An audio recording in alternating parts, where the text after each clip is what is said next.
Perfect आहे. भांडणं झाले वाटते मग तिकडे कोणाच तरी मस्ती आली जास्त आहे ना. अहो काय झालं काऊन भांडवले? काय सांगू भाऊ, ही काठी त्या पक्क्याच्या पोराच्या प्रेमात पडली. आता तिथे संगच लग्न करायचं म्हणून राहिली. एक तर हिला मारतो मी, नाही तर मी फाशी घेतो आता. ओ माराच्या गोष्टी नका करू, मी समजून सांगतो हिला. तसं नाही, हिची टकली करते मी आता.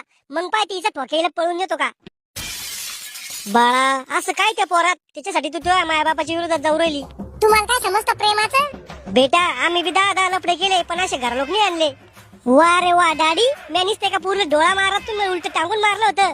ज्या पोरी शिकून लग्न करत त्या पोरी शिंग लग्न लावून दिलं. तुम्ही मस्त ज्या वयात लफडे करेले. तुला इटा मार खायचाय का?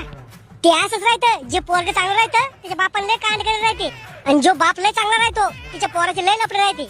मुका बाई जरसा घरच्यावर पाय तो इकडे. अरे बाळा तो माय बाबाकडे पाय. रोज पाहिजे. अरे बेटा घराची इज्जत तो हातात आहे. वा रे वा जमाना.